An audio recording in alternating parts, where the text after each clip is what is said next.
Hello, hello, hello. How are you doing? So, give up the fight. What do I mean by that? Well, it struck me whenever my mum passed away and my brother said, "Oh, she gave up the fight." Why are we waiting to our deathbeds before we give up the fight? What I realized and I saw in me, and so my brother passed away not long after, he fought to the very end, let me tell you. He did not give up the fight. He fought until there was nothing left of him at all. We don't need to fight. That's what I realized that I was doing, that I was fighting myself. I could see those paradigms. I could see that programming that was inside me.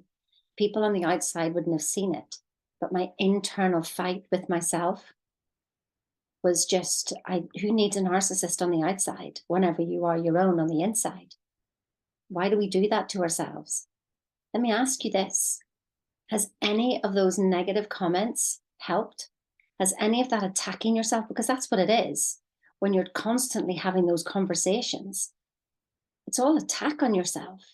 Why would you do that? You see, I realized that I was even running from love.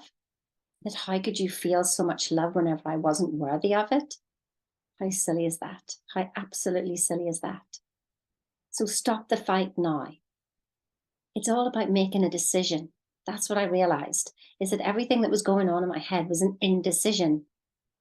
And whenever a feeling doesn't feel good, don't go that way. Choose the good feeling. And I know that when we get in a spiral of something and we get literally sucked down, then just look at it. Don't fight it. Just look at it. Don't ignore it. Don't chase it away. It's come up for a reason. Just sit and look at the feeling. Separate the thought, separate the circumstance, and just look at the feeling that's arisen. When you can sit in the feeling, it disperses. It literally disperses. And so if you can do that, then you might be able to take the next step up.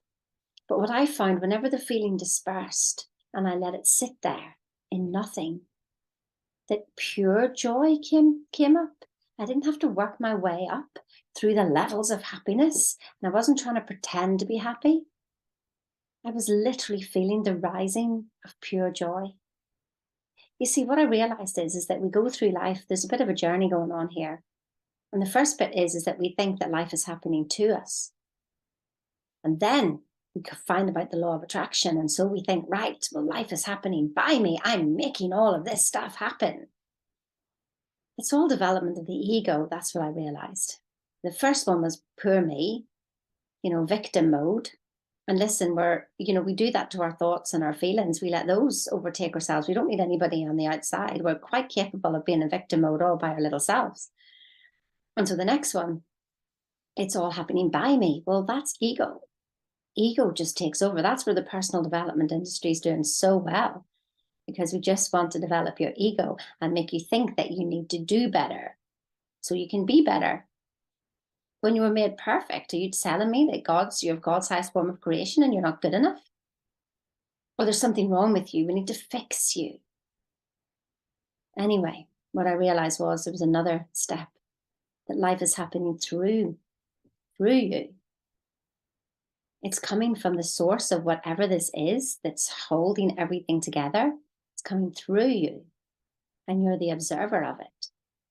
And then there's a place and a time whenever it's life is happening as you.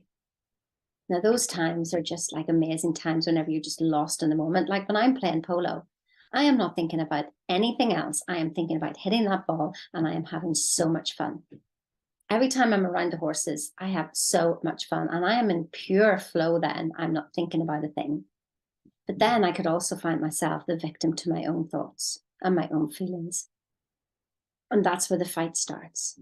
So why don't we just stop the fighting and just choose to be the observer and not judge? Like, imagine not having an opinion about anything. God, we've got such a great opinion about everything outside there. I realized I was even frightened of people.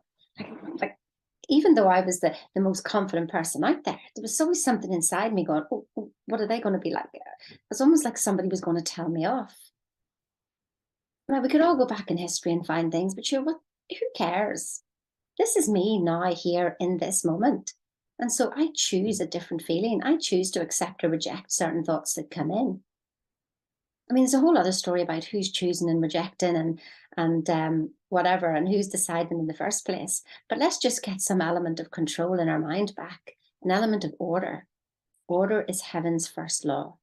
And if we can start to bring order to the mind, not by teaching you what to think, but by teaching you how to think, you can bring that order in, and then you can start to understand who you truly are. And when you understand who you truly are, then you can know where you're going. The trouble is, people are trying to apply the law of attraction, and they think they know where they're going, but they don't know who they are. They don't know what they really want. And they just want what everybody else is having, and they think that's what they want as well. So it's about how to think, not what to think. So let's stop fighting ourselves. If you're ready to stop the fight, then give me a call. I mean, we're not here just for a chat, because a chat's not going to help you. You've got to do the work yourself. I hate to tell you, I'm doing nothing for you. Absolutely nothing can I do for you. I can point you in the right direction. I can point you how to think. Stuff that helped me, I can talk you through my experience. And plus, obviously, thinking into results, which is how the most successful people think. I don't know. Maybe they knew something. I don't know. Only you can experience it.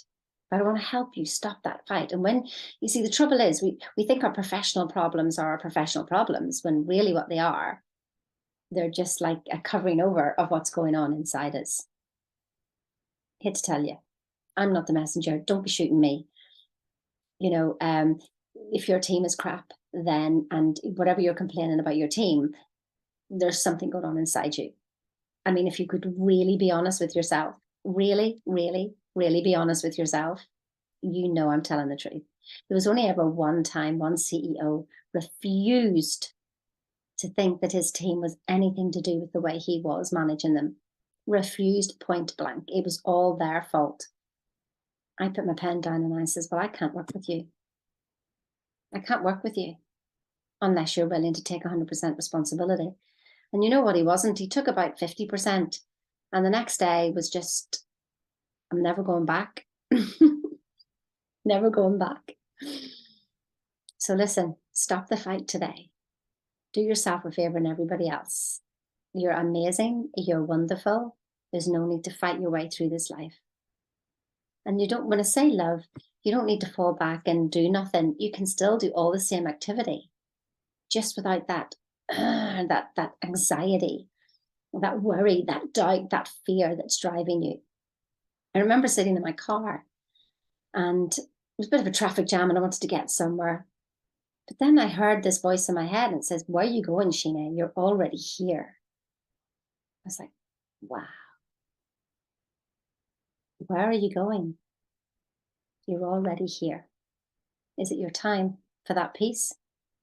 And to find out what you really want? You may see it. You may have been trying for so long. It's not there. It's time.